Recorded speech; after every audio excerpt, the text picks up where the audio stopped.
ಗಾಬರಿ ಆಕೆ ಮ್ಯಾನೇಜರ್ ಕಡೆ ನೋಡಿ, ಯಾಕಾಗ ನನ್ನ ಮುಖ ನೋಡ್ತಾ ನಿಂತಿದ್ಯಾ? ತಕ್ಷಣ ಮೇಡಮ್ ಅವನ್ನ ಡಾಕ್ಟರ್ ಹತ್ರ ಕರ್ಕೊಂಡು ಹೋಗಬೇಕು, ಏರ್ಪಾಟ್ ಮಾಡು ಅಂತ ಹೇಳಿ ಮೌನಿತಾಳನ್ನ 2 ಕೈಗಳಲ್ಲಿ ಎತ್ಕೊಂಡು ಬಂದು ಬೆಡ್ ಮೇಲೆ ಮಲಗಿಸ್ದ. ಅದರೊಂದಿಗೆ ಮ್ಯಾನೇಜರ್ ಜೊತೆ ಕೆಲಸದವ್ರು ಕೂಡ ಆ ಕೋಣೆಯಿಂದ ಆಚೆ ಬಂದರು. ಚಂದ್ರ ತಕ್ಷಣ ಆ ಮನೆಯಲ್ಲಿ ಇಡೀ ಮೇಡನ್ನು ಕರೆದು ಇವಳಿಗೆ ಬಟ್ಟೆ ಬದಲಿಸಿ ಅಂತ ಹೇಳಿ ಆ ಕೋಣೆಯಿಂದ ಹೊರಗಡೆ ಬಂದ. 2 ನಿಮಿಷದಲ್ಲಿ ಮೌನಿತಾ ಡ್ರೆಸ್ ಚೇಂಜ್ ಮಾಡಿದ್ರಿಂದ ಅವಳನ್ನ 2 ಕೈಗಳಲ್ಲಿ ಎತ್ಕೊಂಡು ಕಾರ್ ಹತ್ತಿಸಿ ಚಂದ್ರ ಹಾಸ್ಪಿಟಲ್ಗೆ ಕರ್ಕೊಂಡು ಹೋದ. ಇನ್ನೊಂದು ಕಡೆ ಸಾಯಂಕಾಲ ಸುರಭಿ ಬರ್ತಾಳೆ ಅಂತ ಮಾಲತಿಗೆ ಫೋನ್ ಮಾಡಿ ಹೇಳ್ತಾಳೆ ರಂಜನಿ. ಆದ್ದರಿಂದ ಹಾಸ್ಟೆಲ್ನಲ್ಲಿದ್ದು ಸುರಭಿಗಾಗಿ ಸ್ಪೆಷಲ್ ಅಡುಗೆ ಮಾಡಲು ಶುರು ಮಾಡ್ತಾಳೆ ಮಾಲತಿ. ಅದು ನೋಡಿದ ಕವಿತಾ, ಆ ಹುಡುಗಿ ಯಾರೋ ಗೊತ್ತಿಲ್ಲ, ಅದಕ್ಕೆ ಇಷ್ಟು ಚೆನ್ನಾಗಿ ಅಡುಗೆ ಮಾಡಾಕ್ತಿದ್ದಾಳೆ, ಅವಳು ಯಾರು ಅಂತ ಇವಳಿಗೆ ಗೊತ್ತಾದರೆ ನಿನ್ನ ಪರಿಸ್ಥಿತಿ ಏನು ಅಂತ ಮನಸ್ಸಲ್ಲಿ ಅಂದ್ಕೊಂಡ್ಳು. ಏನು ಕವಿ ಆಗಿ ನೋಡ್ತಾ ನಿಂತಿದ್ಯಾ, ಸ್ವಲ್ಪ ಬಂದು ಹೆಲ್ಪ್ ಮಾಡಬಾರ್ದಾ, ಒಬ್ಬಳೇ ಮಾಡ್ಕೊಳ್ತಿದ್ದೀನಿ ಅಂತ ಮುಖ ಸಿಂಡರಿಸಿ ಅಂದ್ಲು ಮಾಲತಿ. ನನಗೆ ಅಷ್ಟೊಂದು ತುರಿಕೆ ಇಲ್ಲ ತಾಯಿ, ಆ ಬರೋರು ಯಾರೋ ಗೊತ್ತಿಲ್ಲ, ಆದರೆ ಅವರಿಗಾಗಿ ನೀನು ಇಷ್ಟು ಕಷ್ಟಪಡೋದು ನನಗಂತೂ ಇಷ್ಟ ಇಲ್ಲ. ಯಾವತ್ತಾದರೂ ನನಗಾಗಿ ರಂಜನಿಗಾಗಿ ಇಷ್ಟು ಕಷ್ಟಪಟ್ಟಿದ್ಯಾ, ಇಷ್ಟು ಸ್ಪೆಷಲಾಗಿ ಅಡುಗೆ ಮಾಡಿದೀಯಾ ಅಂತ ಕೇಳಿದ್ಲು. ಹೌದಾ, ನಾನು ದಿನ ಅಡುಗೆ ಮಾಡಿ ಹಾಕಿದ್ರೆ ನೀವಿಬ್ಬರು ಹೀಗೆ ಇರ್ತಿದ್ರಾ ಅಂದ್ಲು ಮಾಲತಿ. ಅಂದರೆ ನಾವು ಆ ಸುರಭಿ ನಿನಗೆ ಒಂದೇನಾ, ಆದರೂ ಆ ಹುಡುಗಿ ಮೇಲೆ ನಿನಗೆ ಅಷ್ಟೊಂದು ಇಂಟ್ರೆಸ್ಟ್ ಯಾಕಪ್ಪ ಅಂತ ಕೇಳಿದ್ಲು. ಪ್ರತ್ಯೇಕವಾಗಿ ಇಂಟ್ರೆಸ್ಟ್ ಅಂತೇನಿಲ್ಲ ಕವಿ, ಆದರೆ ಆ ಹುಡುಗಿ ಒಳ್ಳೆಯವಳು, ತುಂಬ ಮೃದುವಾದ ಮನಸ್ಸಿರೋಳು. ಅದರಲ್ಲೂ ನೋಡಿದ ತಕ್ಷಣ ಯಾಕೋ ನನ್ನವಳು ಅನ್ನೋ ಒಂದು ಫೀಲಿಂಗ್ ಬಂತು, ಅದಕ್ಕೆ ಹೀಗೆ ಮಾಡಿಕೊಡ್ತಿದ್ದೀನಿ. ಆದರೂ ಆ ಹುಡುಗಿಯನ್ನು ನಾನೇನಾದರೂ ಮನೆಗೆ ಕರ್ಕೊಂಡು ಬಂದಿದ್ದೀನಾ? ರಂಜನಿ ತಾನೇ ಕರ್ಕೊಂಡು ಬಂದಿದ್ದು, ಸೊ ಇದರಲ್ಲಿ ನನಗೇನು ಸಂಬಂಧ ಇಲ್ಲ ಅಂತಂದ್ಲು ಮಾಲತಿ. ಸರಿ ಸರಿ, ನೀನು ಆ ಹುಡುಗಿಗಾಗಿ ಏನು ಮಾಡ್ಕೊಳ್ತೀಯೋ ಅದು ನಿನ್ನ ಇಷ್ಟ, ಆದರೆ ಆ ಮಾಡೋ ಅಡುಗೆ ನಾವು ಕೂಡ ತಿನ್ನೋ ಹಾಗೆ ಮಾಡು, ಬರೀ ಆ ಹುಡುಗಿಗಾಗಿ ಮಾತ್ರ ಮಾಡಬೇಡ ಅಂತ ಮೂತಿ ತಿರುಗಿಸಿದ್ಲು ಕವಿತಾ. ಸರಿ ಬಿಡು, ನಿಮಗೂ ಮಾಡ್ತೀನಿ. ಈ ಮಧ್ಯೆ ನಿನಗೆ ಜಲಸ್ ತುಂಬ ಜಾಸ್ತಿ ಆಗ್ತದೆ, ಸಣ್ಣ ಹುಡುಗಿ ಜೊತೆ ನಿಂಗೆ ಸ್ಪರ್ಧೆ ಏನೇ ಅಂದ್ಲು ಮಾಲತಿ. ಅದು ಅಸೂಯೆ ಅಲ್ಲ ತಾಯಿ, ನಿಜ ಗೊತ್ತಾದರೆ ನೀನು ಏನಾಗಿ ಹೋಗ್ತೀಯೋ ಅಂತ ನನ್ನ ಭಯ ಅಂತ ಮನಸ್ಸಲ್ಲಿ ಅಂದ್ಕೊಂಡು ಹೊರಗಡೆ ಮಾತ್ರ ಮತ್ತೆ ಅಷ್ಟು ಅಸೂಯೆ ಇರಲ್ವ ಏನು, ಆ ಹುಡುಗಿ ನನ್ನ ಫ್ರೆಂಡ್ಗೆ ಅಷ್ಟೊಂದು ಹತ್ತಿರ ಆಗ್ತಿದ್ರೆ ಅಂದ್ಲು. ಸುಮ್ಮನಿರು, ಯಾರ್ಯಾದರೂ ನಿನ್ನಂತರವೇ ಅಂತ ನಗ್ತಾ ಹೇಳಿ ಮತ್ತೆ ತನ್ನ ಅಡುಗೆಯಲ್ಲಿ ಮುಳುಗಿ ಹೋದ್ಲು ಮಾಲತಿ. ಸಾಯಂಕಾಲ 4 ಗಂಟೆ ಆಗ್ತಿರಲು ವೀರೇಂದ್ರ ಡ್ರಾಪ್ ಮಾಡಿದ್ರಿಂದ ರಂಜನಿ ಮನೆಗೆ ಬಂದು ಸುರಭಿ ಒಳಗೆ ಬರ್ತಿದ್ದಂತೆ ಮಾಲತಿಯನ್ನು ಹಗ್ ಮಾಡಿಕೊಂಡು, ಹಾಯ್ ಆಂಟಿ ಹೇಗಿದ್ದೀರಿ ಅಂತ ಕೇಳಿದ್ಲು. ನಾನು ಚೆನ್ನಾಗಿದ್ದೀನಿ, ಆದರೆ ನೀನೇನು ಹೀಗೆ ಸಣ್ಣಗಾಗಿ ಹೋಗಿದೆಯಾ, ಹಾಸ್ಟೆಲ್ನಲ್ಲಿ ಸರಿಯಾಗಿ ಊಟ ಮಾಡಲ್ವಾ ಅಂತ ಕೇಳಿದ್ರು ಮಾಲತಿ. ಆ ಮಾತಿಗೆ ಸ್ವಲ್ಪ ತಡಬಡಾಯಿಸಿ, ಪರವಾಗಿಲ್ಲ ಆಂಟಿ, ಚೆನ್ನಾಗಿ ತಿಂತಿದ್ದೀನಿ ಅಂತ ಅಂದ್ಲು. ಅವಳ ತಡಬಡಾಟ ಯಾಕೋ ಅರ್ಥವಾಗದ ಕವಿತಾ ಹಣೆ ಗಂಟು ಹಾಕಿದ್ಲು. ಅದನ್ನೇನು ಗಮನಿಸಿದ ಮಾಲತಿ, ಎಲ್ಲಿ ತಿಂತಿದ್ಯಾ, ನೀನು ನೋಡಿದ್ರೆ ಗೊತ್ತಾಗುತ್ತೆ ಇರು, ನಿನಗಾಗಿ ನಿನ್ನ ಫೇವ್ರೆಟ್ ಸ್ನ್ಯಾಕ್ಸ್ ರೆಡಿ ಮಾಡಿದ್ದೀನಿ, ತರ್ತೀನಿ ಅಂತ ಅವಳಿಗಾಗಿ ಮಾಡಿದ ಬಿಸಿ ಬಿಸಿ ಆನಿಯನ್ ಪಕೋಡ ತಂದು ಸುರಭಿ ಮುಂದೆ ಇಟ್ಟರು. ಅದನ್ನು ನೋಡಿದ ಸುರಭಿ ಹ್ಯಾಪಿಯಾಗಿ ಫೀಲ್ ಆಗ್ತಾ ಆ ಫುಡ್ ಎಂಜಾಯ್ ಮಾಡ್ತಾ ಕವಿತಾಳನ್ನು ಕೂಡ ಮಾತಾಡ್ಸಿದ್ಲು. ಅಷ್ಟರಲ್ಲಿ ರಂಜನಿ ಕೂಡ ಬಂದು ಸೇರಿಕೊಂಡ್ಳು. ಸ್ವಲ್ಪ ಹೊತ್ತು 4 ಸೇರಿ ಮಾತಾಡಿಕೊಂಡು ಆನಂತರ ಕ್ಯಾರಮ್ ಆಡಿದ್ರು. ಆಮೇಲೆ ಡಿನ್ನರ್ಗಾಗಿ ರೈಸ್ ಪ್ರಿಪೇರ್ ಮಾಡ್ತೀನಿ ಅಂತ ಅಡುಗೆ ಮನೆಗೆ ಹೋದರು ಮಾಲತಿ. ಅವಳು ಹಿಂದೆ ಹೋದ್ಲು ಕವಿತಾ. ಇನ್ನು ಅಲ್ಲಿ ರಂಜನಿ ಸುರಭಿ ಮಾತ್ರ ಇದ್ದರು. ಆಗಲೇ ರಂಜನಿ ಮೆಲ್ಲೆಗೆ, ಈಗ ಎಲ್ಲಿರ್ತಿದ್ಯಾ ಸುರಭಿ ಅಂತ ಕೇಳಿದ್ಲು. ಆ ಮಾತಿಗೆ ತಟ್ಟನೆ ತಲೆ ಎತ್ತಿ ರಂಜನಿ ಕಡೆ ನೋಡಿ, ನಿನಗೆ ಹೇಗೆ ಗೊತ್ತು ಅನ್ನುವಂತೆ ಕಣ್ಣು ದೊಡ್ಡದು ಮಾಡಿ ನೋಡಿದ್ಲು. ಆ ಕಣ್ಣಲ್ಲಿ ಕಂಡ ಪ್ರಶ್ನೆನ ಅರ್ಥ ಮಾಡಿಕೊಂಡು, ಅಷ್ಟೊಂದು ಆಶ್ಚರ್ಯ ಪಡಬೇಡ, ನಾನು ನಿನಗಾಗಿ ಬೆಳಗ್ಗೆ ಹಾಸ್ಟೆಲ್ಗೆ ಹೋಗಿದ್ದೆ, ನೀನು ಅಲ್ಲಿ ಇಲ್ಲ ಅಂತ ವಾರ್ಡನ್ ಹೇಳಿದ್ರು, ಈಗ ಎಲ್ಲಿರ್ತಿದ್ಯಾ ಅಂತ ಮತ್ತೆ ಕೇಳಿದ್ಲು ರಂಜನಿ. ನಾನು ನಮ್ಮ ಭಾವನ ಹತ್ರ ಇರ್ತಿದ್ದೀನಕ್ಕ, ನಿಜಕ್ಕೂ ಏನು ನಡೀತು ಅಂದರೆ ಅನ್ನುತ್ತ ತಾನು ತಾಯಿ ಜೊತೆ ಜಗಳ ಮಾಡಿದ್ರಿಂದ ಹಿಡಿದು ಎಲ್ಲವನ್ನ ಮಗ್ಗಿ ಒಪ್ಪಿಸ್ದಂತೆ ರಂಜನಿಗೆ ಹೇಳಿದ್ಲು.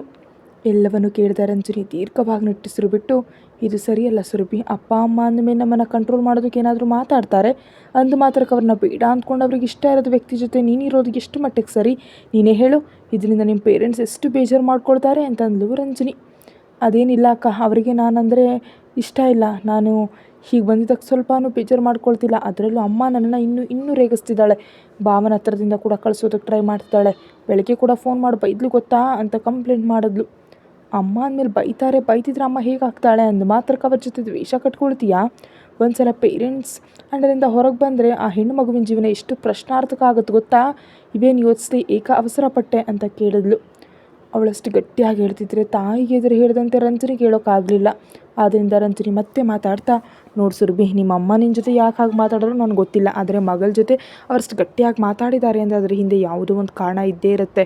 ಒಂದೇ ಒಂದು ಸಲ ನೀನು ಹೇಳ್ದಂತ ಕೇಳ್ತೀನಮ್ಮ ಅಂತ ನಿಮ್ಮ ಅಮ್ಮನಿಗೆ ಹೇಳು, ಆಟೋಮೆಟಿಕ್ಕಾಗಿ ಅವ್ರು ನಿನ್ನ ಫೀಲಿಂಗ್ಸ್ಗೆ ವ್ಯಾಲ್ಯೂ ಕೊಡ್ತಾರೆ ಅಂತ ಹೇಳಲು. ಅವಳು ಹೇಳೋದನ್ನು ಮೌನವಾಗಿ ಕೇಳ್ತಿದ್ದಾಳೆ ಸುರಭಿ. ಇಷ್ಟರಲ್ಲಿ ಡಿನ್ನರ್ ರೆಡಿ ಆಯಿತು ಬನ್ನಿ ಅಂತ ಕರೆದ್ರು ಮಾಲತಿ. ಅದರೊಂದಿಗೆ ರಂಜನಿ ಎದ್ದು ಬಾ ಊಟ ಮಾಡೋಣ ಅಂದ್ಲು. ಸುರಭಿ ಕೂಡ ಎದ್ದು ಸಾರಿ ಅಕ್ಕ ಅಂದ್ಲು.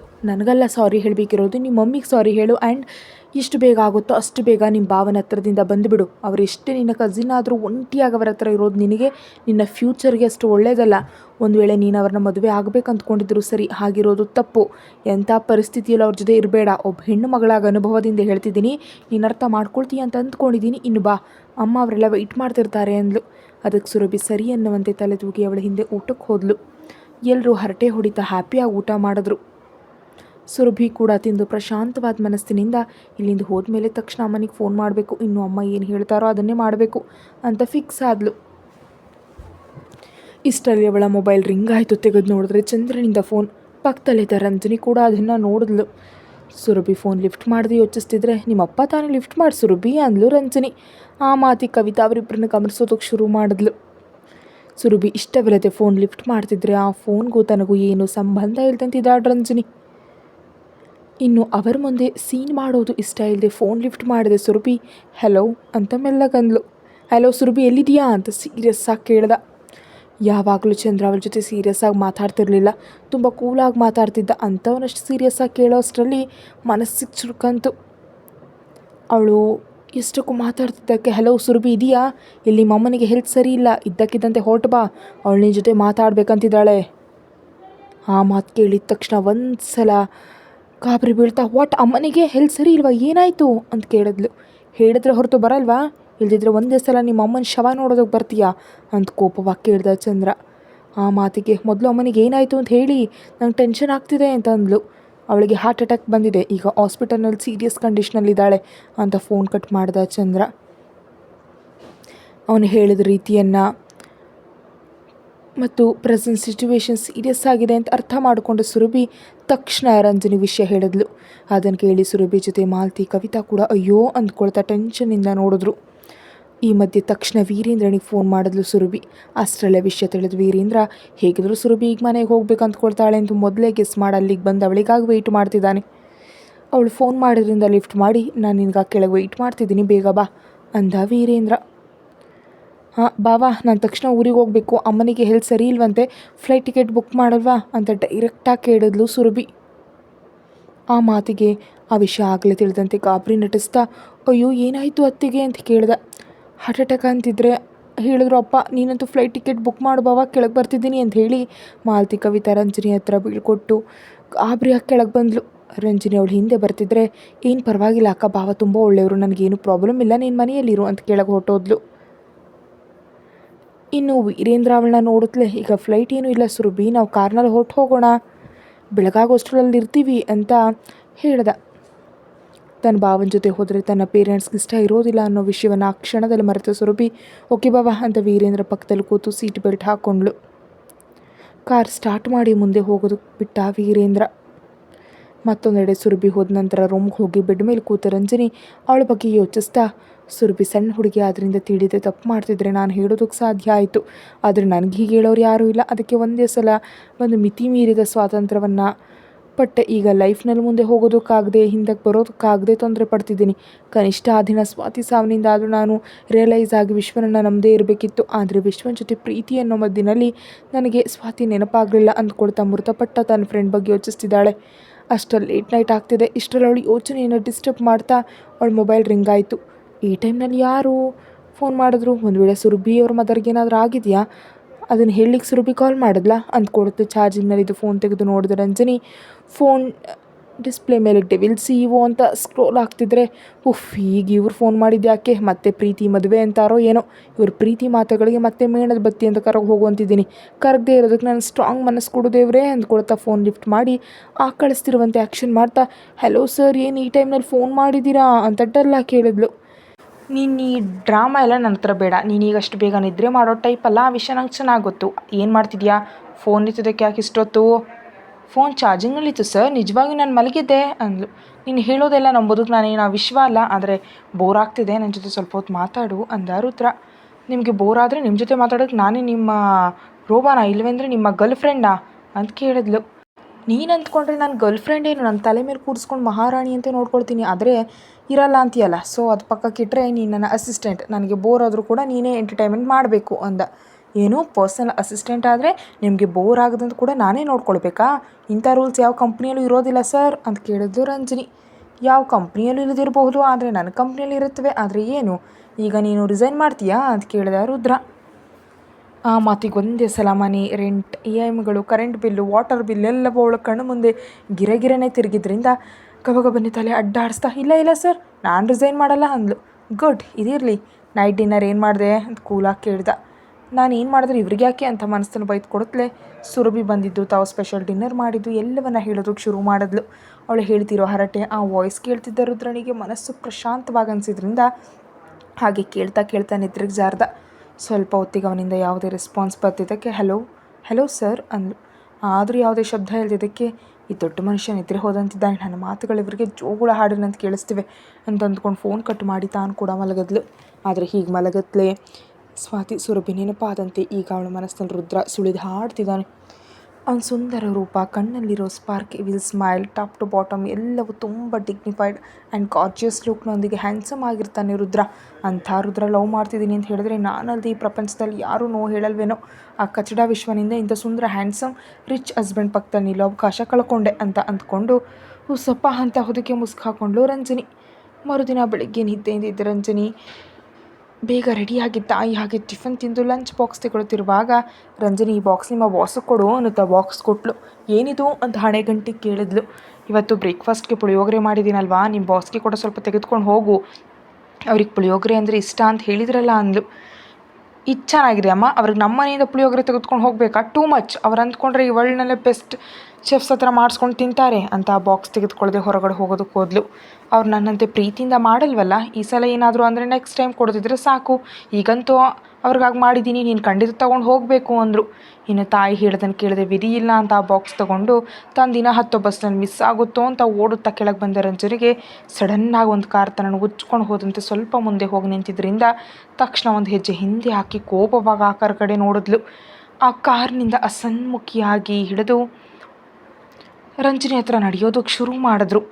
ರೋಡ್ ಮೇಲೆ ರ್ಯಾಶ್ ಆಗಿ ಬಂದ ಕಾಸ್ಟ್ಲಿ ಕಾರ್ ಅವಳ ಮುಂದೆ ನಿಂತಿತ್ತು. ಅವಳು ಬೇರೆ ಯಾರೂ ಅಲ್ಲ, ವಸುಂಧರ. ಅವಳನ್ನು ಇಷ್ಟರವರೆಗೆ ಯಾವತ್ತೂ ನೋಡ್ದಿದ್ದರಿಂದ ಯಾರಿವರು, ಯಾಕೆ ನನ್ನ ಕಡೆ ಈಗ ನೋಡ್ತಿದ್ದಾರೆ ಅಂದ್ಕೊಂಡ್ಲು ರಂಜಿನಿ. ಅಷ್ಟರಲ್ಲೇ ನನ್ನ ಕಡೆ ನೋಡ್ತಿದ್ದಾರಾ, ಇಲ್ದಿದ್ರೆ ಇನ್ನು ಯಾರ ಕಡೆ ಆದರೂ ನೋಡ್ತಿದ್ದಾರಾ ಅಂದ್ಕೊಂಡು ದಿಕ್ಕುಗಳನ್ನ ನೋಡೋದಕ್ಕೆ ಶುರು ಮಾಡಿದ್ಲು. ಅಷ್ಟರಲ್ಲೇ ವಸುಂಧರ ನೇರವಾಗಿ ರಂಜಿನಿ ಹತ್ರ ಬಂದು hello, this Vasundhara mother of Rudra ಅಂತ ಹೇಳಿದ್ಲು. ಹೋ, ಇವರು ಬಾಸ್ ಅವರ ಮಮ್ಮಿನಾ? ಸೂಪರ್ ಯಂಗ್ ಬ್ಯೂಟಿ ಥರ ಇದ್ದಾರೆ ಅಂತ ಅಂದ್ಕೊಂಡೆ ರಂಜಿನಿ. ಓ ಹಲೋ ಮ್ಯಾಡಮ್, ಗುಡ್ ಮಾರ್ನಿಂಗ್ ಅಂದ್ಲು. ಯಾಕೆ ಗುಡ್ ಮಾರ್ನಿಂಗ್? ನಾನು ನಿನ್ನ ಜೊತೆ ಮಾತಾಡಬೇಕು, ಹೇಗಿದ್ರು ನಿಮಗೆ ಫುಟ್ಪಾತ್ ಅಭ್ಯಾಸವೇ ಅಂದಮೇಲೆ ಇಲ್ಲೇ ಮಾತಾಡೋಣವಾ, ಇಲ್ದಿದ್ರೆ ಎಲ್ಲಿಗಾದರೂ ಹೋಗಿ ಮಾತಾಡೋಣವಾ ಅಂತ ಆಪ್ಷನ್ ರಂಜಿನಿಗೆ ಬಿಟ್ಲು ವಸುಂಧರ. ಆ ಮಾತಿಗೆ ಅಷ್ಟರವರೆಗೆ ಅವಳ ಮೇಲೆ ಇದ್ದ ರೆಸ್ಪೆಕ್ಟ್ ಗಾಳಿಗೆ ಹೋದಂತೆ ತಟ್ಟನೆ ಮಾಯವಾಗಿ ರಂಜನಿಯಲ್ಲಿ ಸೆಲ್ಫ್ ರೆಸ್ಪೆಕ್ಟ್ ಎದ್ದಿದ್ದರಿಂದ ಓಕೆ, ನಿಮ್ಮ ಜೊತೆ ಎಲ್ಲಿಯಾದರೂ ಮಾತಾಡೋದಕ್ಕೆ ನನಗೆ ಯಾವುದೇ ಅಡ್ಡಿ ಇಲ್ಲ ಮೇಡಮ್, ಬಟ್ ನನಗೆ ಆಫೀಸ್ಗೆ ಟೈಮ್ ಆಗ್ತಿದೆ, ಈಗ ಲೇಟಾಗಿ ಹೋದರೆ ನಮ್ಮ ಬಾಸ್ ಅದೇ ನಿಮ್ಮ ಮಗ ಸುಮ್ಮನಿರಲ್ಲ, ನೀವು ಈವ್ನಿಂಗ್ ಓಕೆ ಆದರೆ ಅವಾಗ ಸಿಗೋಣ ಅಂತಂದ್ಲು. ತನ್ನ ಮಾತು ಕೇಳಲಿಲ್ಲ ಅಂದಿದ್ದೆ ಕೋಪ ಬಂದು ವಸುಂಧರ ಸೀರಿಯಸ್ ಆಗಿ ರಂಜನಿ ಕಡೆ ನೋಡಿ, ನಿಮ್ಮ ಬಾಸ್ಗೆ ತಾಯಿ ನಾನು ಅಂತಂದ್ರೆ ನಾನು ಬಂದು ಮಾತಾಡಬೇಕು ಅಂದರೆ ಟೈಮ್ ಇಲ್ಲ ಅಂತೀಯಾ, ಏನು ಪೊಗರಾ ಅಂತ ಕೇಳಿದ್ಲು. ಅಯ್ಯೋ ಮೇಡಮ್ ಸಾರಿ, ನಾನು ಪೊಗರ ಅಂತ ಮಾತಾಡಲಿಲ್ಲ. ಒಂದು ವೇಳೆ ಟೈಮ್ಗೆ ಆಫೀಸ್ಗೆ ಹೋಗ್ತಿದ್ರೆ ರುದ್ರ ಸರ್ ಬೈತಾರೆ, ನಿಮ್ಮನ್ನು ಭೇಟಿಯಾಗಿ ಮಾತಾಡೋದಕ್ಕೆ ಹೋದೆ ಅಂದರೆ ಆವಾಗ ನಿಮಗೆ ನಿಮ್ಮ ಮಗನಿಗೆ ಕಮ್ಯುನಿಕೇಷನ್ ಗ್ಯಾಪ್ ಬರುತ್ತೆ ಅಂತ ಅಂದ್ಲು. ಅದು ಕೇಳಿ ಅರ್ಥವಾಗದಂತೆ ನೋಡ್ತಾ, ಇದರಲ್ಲಿ ಕಮ್ಯುನಿಕೇಷನ್ ಗ್ಯಾಪ್ ಬರೋದಕ್ಕೆ ಏನಿದೆ ಅಂತ ಕೇಳಿದ್ಲು ವಸುಂಧರ. ಮೇಡಮ್, ನನ್ನ ಊಹೆ ಕರೆಕ್ಟ್ ಆದರೆ ನೀವು ನಿಮ್ಮ ಮಗನಿಗೆ ತಿಳಿಯದೇ ನನ್ನ ಜೊತೆ ಮಾತಾಡೋದಕ್ಕೆ ಬಂದಿದ್ದೀರಿ. ಒಂದು ವೇಳೆ ತಿಳಿಯೋ ಹಾಗೆ ಮಾತಾಡಬೇಕಿದ್ರೆ ಆಫೀಸ್ನಲ್ಲಿ ಮಾತಾಡ್ತಿದ್ದೀರಲ್ಲ, ಇನ್ನು ನೀವು ಯಾಕೆ ಬಂದಿದ್ದೀರಾ ಅನ್ನೋದು ಪಕ್ಕಕ್ಕಿಟ್ಟರೆ ಈಗ ನೀವು ನನ್ನ ಜೊತೆ ಮಾತಾಡೋದಕ್ಕೆ ಬಂದಿದ್ದೀರಾ ಅಂತ ನಮ್ಮ ಬಾಸ್ಗೆ ಗೊತ್ತಾದರೆ ನಿಜಕ್ಕೂ ನನ್ನ ಎಂಪ್ಲಾಯ್ ಜೊತೆ ಮಾತಾಡಬೇಕಾದ ಅವಶ್ಯಕತೆ ನಮ್ಮ ಮಮ್ಮಿಗೆ ಏನಿದೆ ಅನ್ನೋ ಡೌಟ್ ಬರುತ್ತೆ. ಸೊ ಇದೆಲ್ಲ ಓಕೆ ಅಂದ್ಕೊಂಡ್ರೆ ನಾನು ಬಾಸ್ಗೆ ಇವಾಗಲೇ ಕಾಲ್ ಮಾಡಿ, ಸರ್ ನಿಮ್ಮ ಅಮ್ಮನವ್ರು ನನ್ನ ಜೊತೆ ಮಾತಾಡೋದಕ್ಕೆ ಬಂದಿದ್ದಾರೆ, ನಾನು ಬರೋದಕ್ಕೆ ಸ್ವಲ್ಪ ಲೇಟ್ ಆಗುತ್ತೆ ಅಂತ ಹೇಳ್ತೀನಿ. ಅವಳ ಮಾತಿನ ಚಳಕ ತಿಳಿದ ವಸುಂಧರ ಬುದ್ಧಿವಂತಲು ಅಂತ ಅಂದರೂ ಕೂಡ ತಕ್ಷಣ ಮೊಬೈಲ್ ತೆಗೆದು ರುದ್ರನಿಗೆ ಕಾಲ್ ಮಾಡಿದ್ಲು. ಅತ್ತ ರುದ್ರ ಫೋನ್ ಲಿಫ್ಟ್ ಮಾಡಿದ್ಲೇ. ಹಲೋ ರುದ್ರ, ನನಗೆ ನೀನು ಪರ್ಸ್ನಲ್ ಅಸಿಸ್ಟೆಂಟ್ ಜೊತೆ ಸ್ವಲ್ಪ ಕೆಲಸ ಇದೆ, ಅವಳಿಗೆ ಆಫೀಸಿಗೆ ಬರೋದಕ್ಕೆ ಲೇಟ್ ಆಗುತ್ತೆ, ನಿನಗೆ ಓಕೆ ತಾನೇ ಅಂದ್ಲು. ಆ ಮಾತಿಗೆ ಸ್ವಲ್ಪ ಹಣೆ ಗಂಟು ಹಾಕಿದ ರುದ್ರ ಆದರೆ ಅಬ್ಜೆಕ್ಷನ್ ಹೇಳಿದೆ. ಓಕೆ ಮಮ್ಮಿ, ಬಟ್ ಅವಳ ಜೊತೆ ನಿನಗೇನು ಕೆಲಸ ಅಂದ. ನಾನು ಶಾಪಿಂಗ್ ಹೋಗಬೇಕು ಅಂದ್ಕೊಂಡಿದ್ದೀನಿ ರುದ್ರ, ಬಟ್ ಕಂಪ್ನಿ ಕೊಡೋರು ಯಾರೂ ಇಲ್ಲ, ಇಷ್ಟು ಸಡನ್ನಾಗಿ ಫುಟ್ಪಾತ್ ಮೇಲೆ ಕಂಡ್ಲು ನಿನ್ನ ಅಸಿಸ್ಟೆಂಟ್, ಅದಕ್ಕೆ ಅವಳನ್ನ ನನ್ನ ಜೊತೆ ಬಾ ಅಂತ ಕೇಳಿದೆ, ಅವಳೇನೋ ನಿನ್ನ ಪರ್ಮಿಷನ್ ಬೇಕಂದ್ಲು, ಅದಕ್ಕೆ ನೀನು ಕಾಲ್ ಮಾಡಿದೆ ಅಂದ್ಲು. ಓಕೆ ಮಮ್ಮಿ ಅಷ್ಟೇ ತಾನೇ, ಸರಿ ಒಂದ್ಸಲ ಅವಳಿಗೆ ಫೋನ್ ಕೊಡು ಅಂತಂದ ರುದ್ರ. ಅದಕ್ಕೆ ಸ್ಟೈಲಾಗಿ ಫೋನ್ ರಂಜನಿ ಕೊಟ್ಟಳು ವಸುಂಧರ. ಆ ಫೋನ್ ತೆಗೆದುಕೊಂಡು Ranjani, hello good morning sir ಅಂದ್ಲು. ಗುಡ್ ಮಾರ್ನಿಂಗ್ ರಂಜನಿ, ಮಮ್ಮಿಗೇನೋ ಶಾಪಿಂಗ್ ಇದೆಯಂತೆ, ಈ ಹೊತ್ತಿಗೆ ಅವಳ ಜೊತೆ ಹೋಗು ಪರವಾಗಿಲ್ಲ ಅಂತಂದ ರುದ್ರ. ಓಕೆ ಸರ್, ಬಟ್ ನಿಮ್ಮ ಪರ್ಸ್ನಲ್ ಅಸಿಸ್ಟೆಂಟಾಗಿ ನನಗೆ ಸ್ಯಾಲ್ರಿ ಕೊಡ್ತಿದ್ದೀರಾ?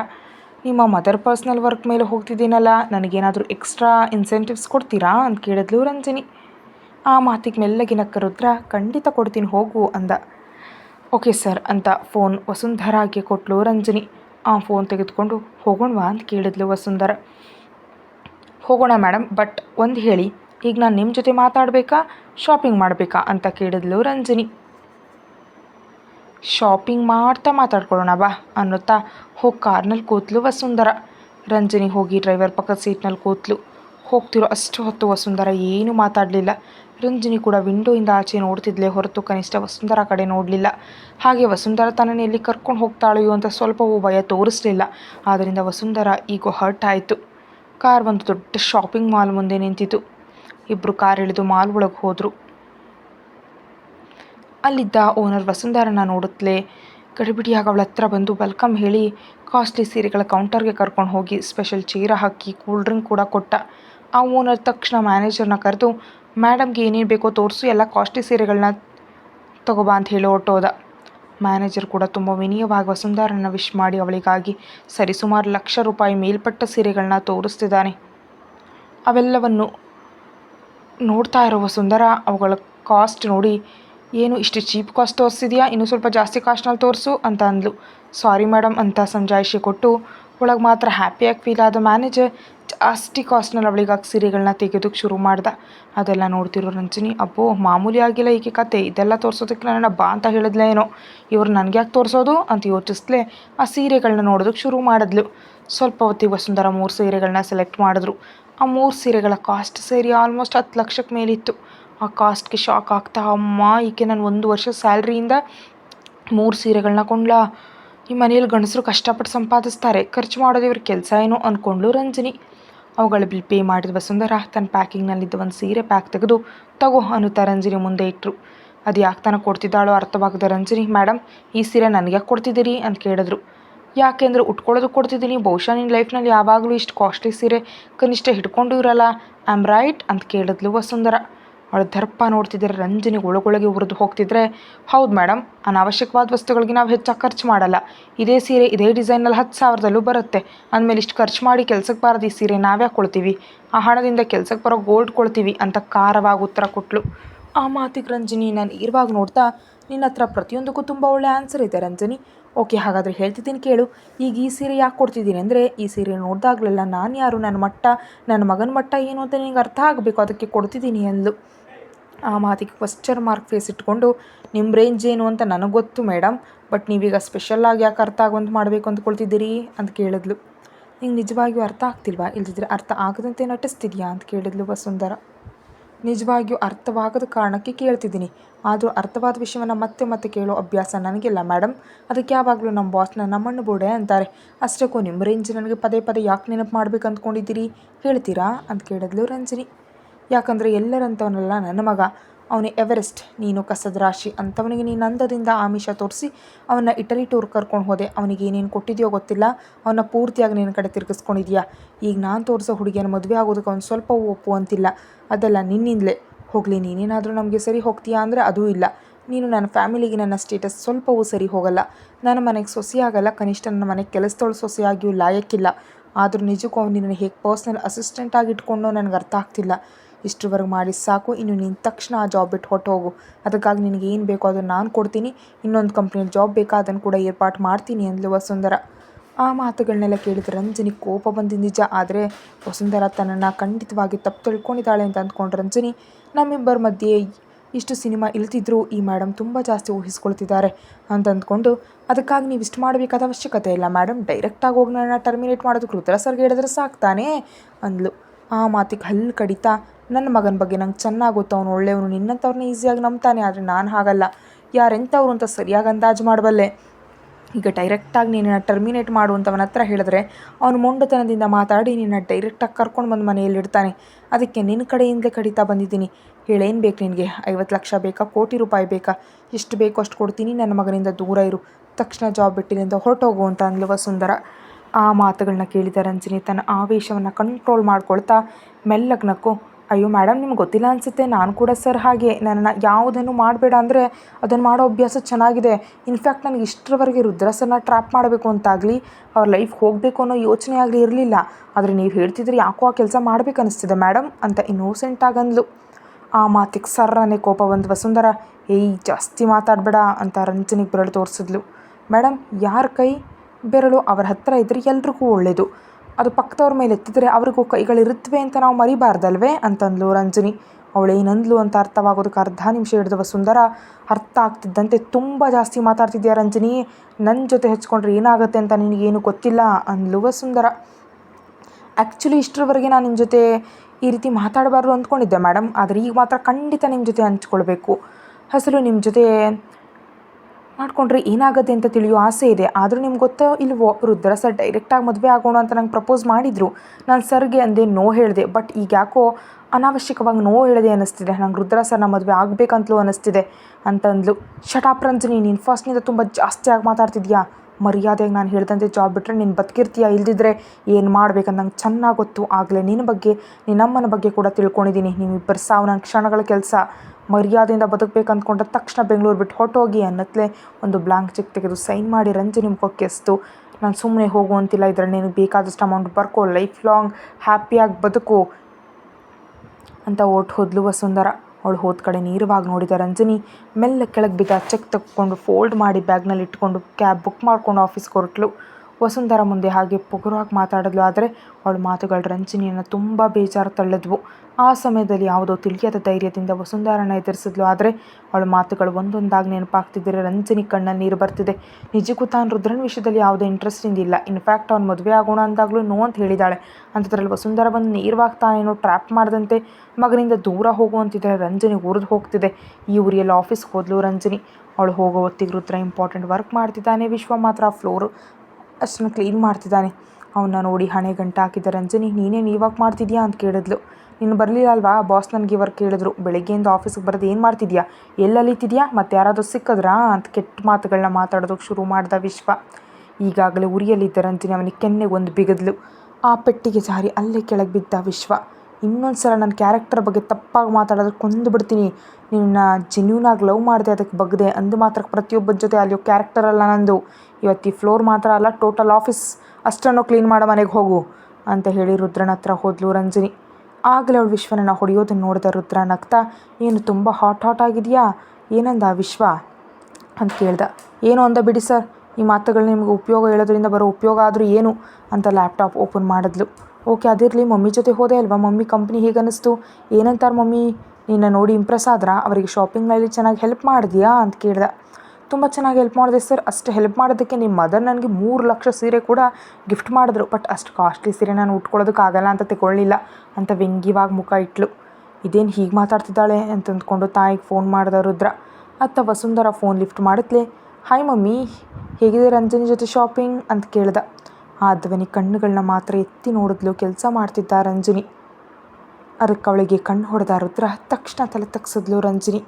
ಕತೆ ಮುಂದುವರಿಯುತ್ತೆ. ಹೆಚ್ಚಿನ ವೀಡಿಯೋಗಾಗಿ ಮೆಂಬರ್ಶಿಪ್ ತಗೊಳ್ಳಿ.